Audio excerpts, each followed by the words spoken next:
Lasem, kota kecil di pesisir utara Jawa. Terletak di Kabupaten Rembang, Jawa Tengah, Lasem adalah saksi bisu bagaimana keberagaman berjalan dengan damai.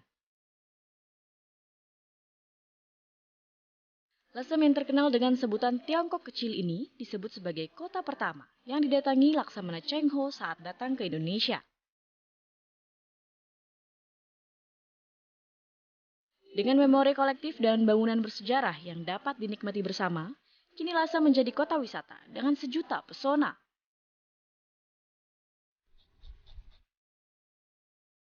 Dalam episode ini, saya akan mengajak Anda melihat eksotisme kota tua yang penuh dengan nilai heritage tinggi. Bersama saya, Gadis Bianca, inilah Journey Way to Explore.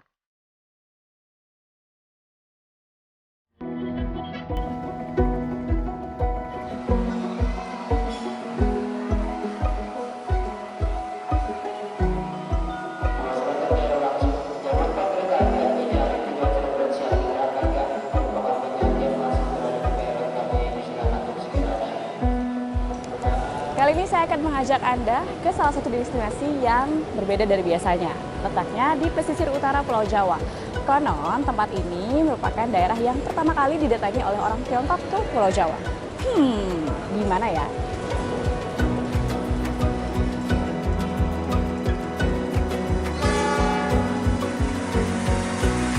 Karena tujuan perjalanan kali ini masih berada di Pulau Jawa, saya memilih menggunakan kereta.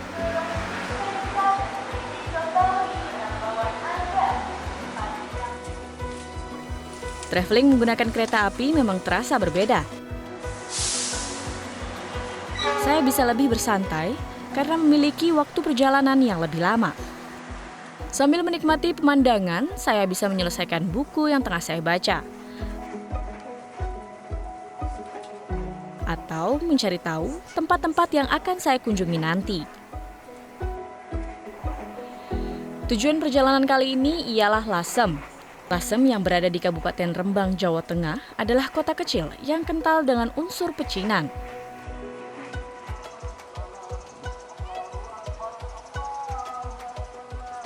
Setelah tiba di stasiun Semarang Tawang, saya melanjutkan perjalanan mobil selama kurang lebih 4 jam untuk tiba di Lasem.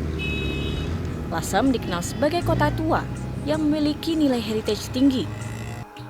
Rumah-rumah di Lasem kebanyakan berusia ratusan tahun. Rumah kuno dengan arsitektur campuran Indisch, Eropa, dan pecinan mudah saya jumpai di Desa Karangturi. Ada yang terawat, ada pula yang ditinggalkan begitu saja dan hanya dijaga oleh seorang housekeeper. Saya yang penasaran bagaimana rasanya menghuni rumah kuno Lasem bisa tinggal di tempat ini. Homestay Tiongkok Kecil Heritage.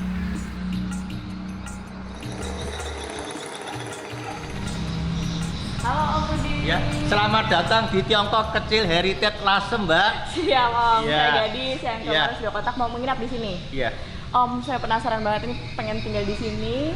Sebenarnya awalnya gimana sih ceritanya sampai ini jadi homestay bangunan lama? Tahun berapa ini Om? Ini dibangun sekitar tahun 1850, Mbak. Waktu itu kita beli 2012 bulan Desember. Ya, kita renovasi perlahan-lahan. Setelah itu ada foto tour pertama kali yang diselenggarakan National Geographic. Itu cari penginapan. Penginapan waktu itu bersamaan dengan HUT Kelenteng Rembang yang sangat meriah dan besar, hotel penuh semua. Nah, waktu itu kita terus buat penginapan-penginapan. Ini usianya tua banget, 1850. Iya. Ada cerita di balik bangunan ini sebelumnya? Jadi bangunan ini yang menarik itu ada lorong, Mbak. Ada lorong waktu zaman perang Jepang. Waktu itu untuk persembunyian, takut kalau waktu ada pesawat terbang, takut kalau bom itu dijatuhkan. Jadi mereka itu bersembunyi di lorong tersebut. Nah ini dia nih, jalan rahasia ke rumah sebelah. Wow, wah, aman banget ya nih. Ada bom juga nggak masalah.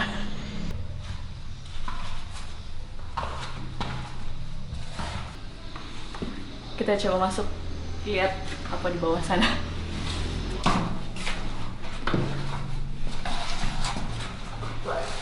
Wah, tingginya saya. Lebarnya pun cuma buat 3 orang kali ya. Bisa nyembus ke sana.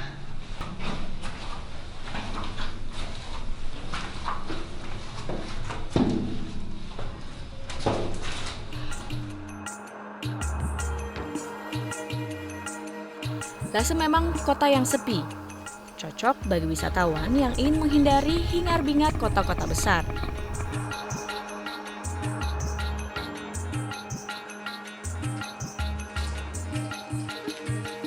Setelah berkeliling desa Karangturi, saya menemui Mas Pop, penggagas Lasem Heritage Trail.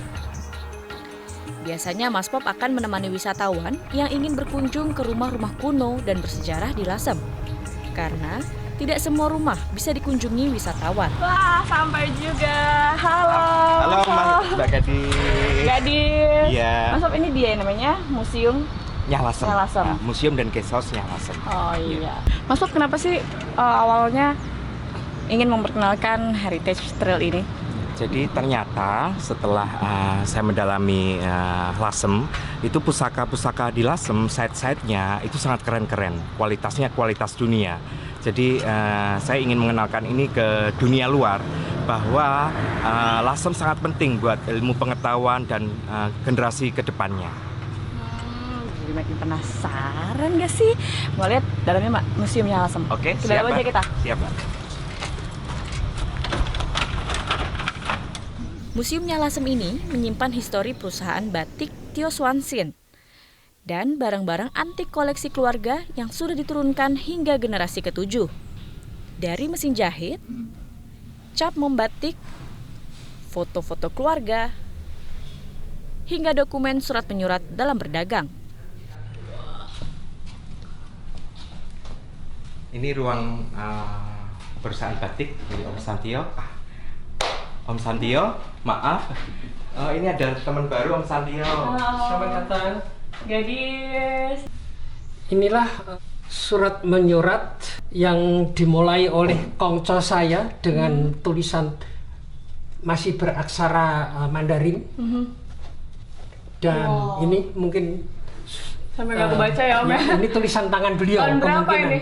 Nah ini kemungkinan sudah tahun 1890 lah. Oh, 1890 Ya. sampai awal 1900 ya? Iya. Nah, ini dia jawaban kenapa namanya Museum Nyalasem. Selain menyimpan koleksi keluarga dari turun-temurun, Om Santio juga merekam jejak para perempuan di Lasem, nyonya-nyonya Lasem, yang memiliki peran penting di Lasem ini. Seperti ada pembatik, lalu ada juga pengusaha tahu, ada juga di sini bahkan pengungsi peperangan tahun 1942 sampai 1949. Om Santio mengingatnya ini menjadi sebuah kenangan dan penghargaan terhadap perempuan.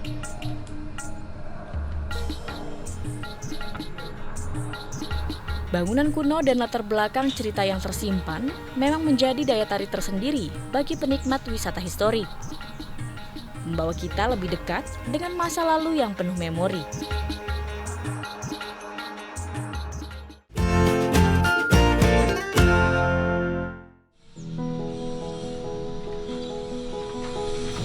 Segala aktivitas di Lasem terasa begitu sederhana.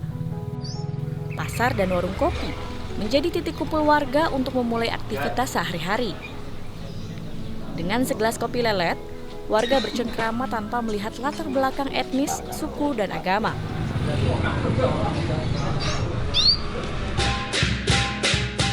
Akulturasi budaya dan tradisi di Lasem juga terlihat dari berbagai pertunjukan yang bisa dinikmati ketika hari besar seperti Imlek. Sebut saja barongsai, tarian naga, dan ondel-ondel. Meski bukan keturunan Tionghoa, sebagian warga Lasem sejak kecil terbiasa berlatih olahraga kesenian asal Tiongkok ini.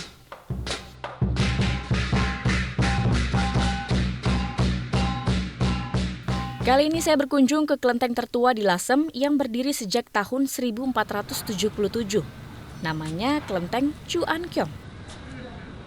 Bukan hanya megah, Kelenteng Chuankyong menawarkan seni Tiongkok tingkat tinggi pada setiap sudut interiornya. Saya langsung terkagum dengan ragam komik yang terlukis di dinding kelenteng. Dari gambar bercerita ini, saya bisa membayangkan bagaimana cara hidup orang-orang di masa itu.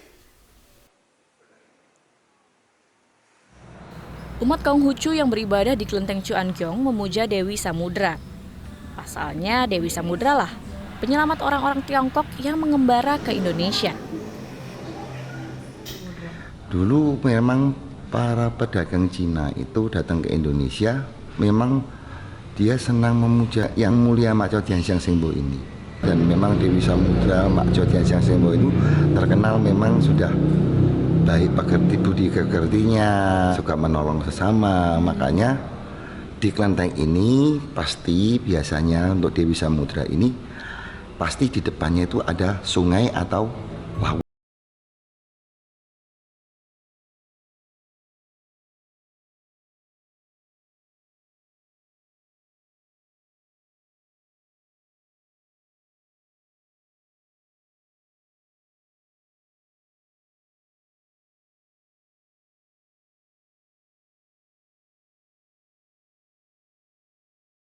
Mau kata kunci deh, wong kok dadi wong fundamental, wong kok dadi wong kerasnya keras gak beraturan. Pastikanlah bahwa orang itu pasti belajar agamanya telat.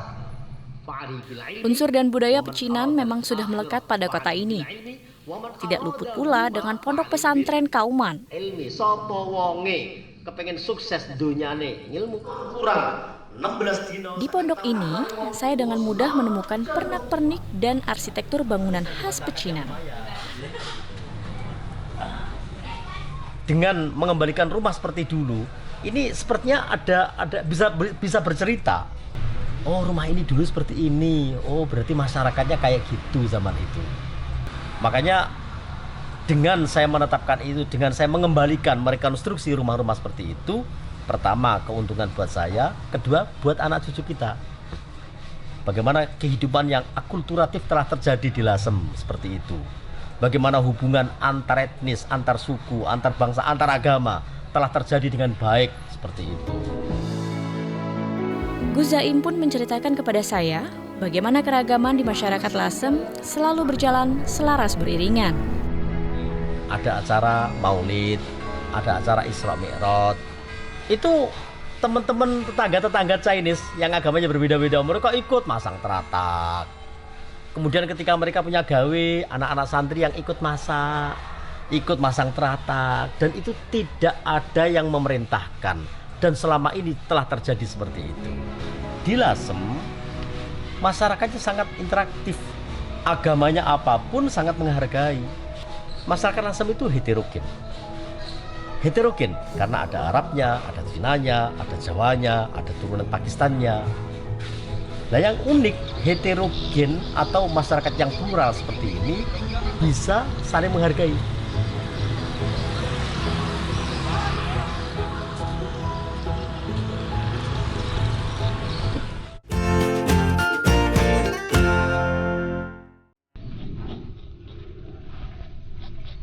Bicara soal Lasem, tak bisa lepas dari mahakarya para pembatiknya.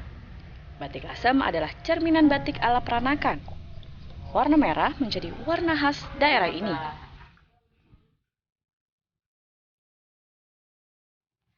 Siapa sangka rumah tua ini adalah rumah para pembatik, Batik Nyahkyok, batik legendaris yang ada di kota Lasem. Selama 50 tahun lebih, para pembatik di sini menghasilkan motif batik yang selalu sama.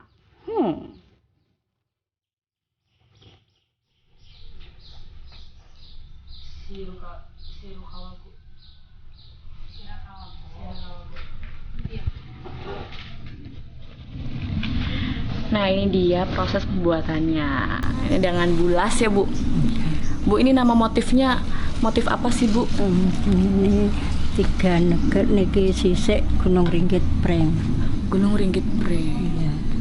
Khasnya Lasem tuh batik Lasem seperti apa, Bu? Di tiga negeri. Batik tiga negeri? Iya. Itu gimana? Caranya merah dulu. Sudah merah, biru, terus hijau, coklat. Itu baru selesai. Proses pembuatannya berarti harus gantian gitu? Iya, harus lama. gantian. Kalau tidak gantian nggak bisa. Jadi prosesnya lama. Berapa lama Bu kalau biasanya? Biasanya 3 bulan, ya dapat 100, kadang ya lebih. Nggak sama. 3 bulan selembar kain ini baru jadi. Ya, berbeda dengan rumah batik lainnya, batik Nyah Kyok terkenal karena hanya memproduksi satu motif selama lebih dari 50 tahun. Namun sayang, narasi kisah motif batik ini sudah luput dari ingatan para pembatik yang tergolong sepuh. Sementara sebutan batik 3 negeri yang umumnya kita temukan di Lasem diperoleh dari asal-muasal pewarnaan batik yang berasal dari 3 daerah. Warna merah dari kota Lasem, warna coklat dari kota Solo, dan warna biru dari Pekalongan. Eksotisme kisah batik yang amat dibanggakan oleh masyarakatnya. Nah ini Mbak Astri, wisatawan dari Jakarta yang ternyata sering banget ke Lasem. Kenapa Mbak Astri suka di Lasem keliling-keliling? Terus tahu juga nih batik Nyah Kyok, padahal nggak kelihatan kalau ini rumah batik. Sebenarnya soalnya aku sudah berulang-ulang kali ke Lasem.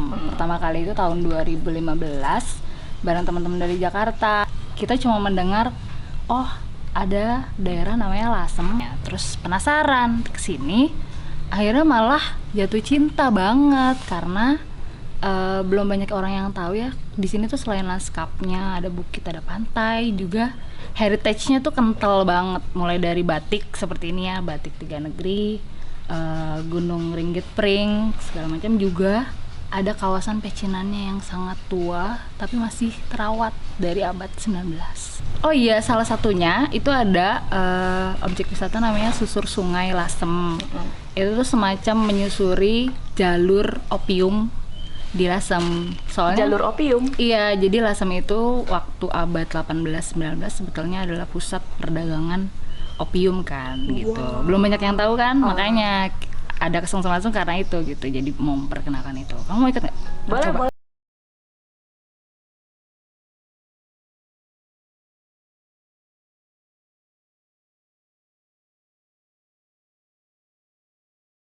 Pak Jarwo, halo, kenalin ini Gadis. Pak Jarwo, Gadis, ini Pak Jarwo, kepala desa Dasun, salah satu orang yang concern banget sama pariwisata di Lasem.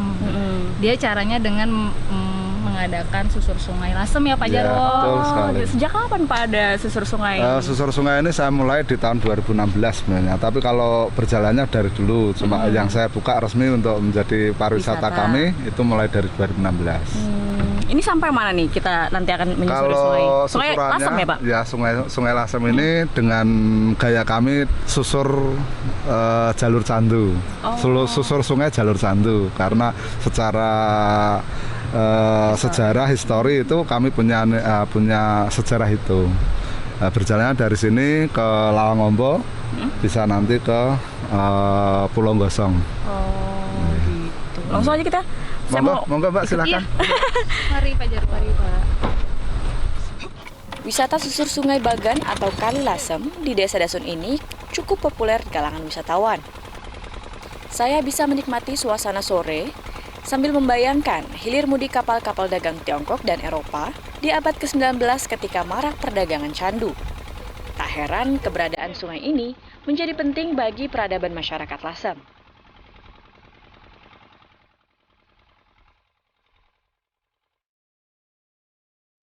Lasem yang dijuluki kota pusaka benar-benar memberikan saya pengalaman tentang menghargai memori masa lampau. Peninggalan bangunan bergaya pecinan dan Indisch, serta kesederhanaan interaksi sosial yang penuh toleransi mencerminkan budaya luhur dan agung yang selalu diresapi masyarakat daerah ini.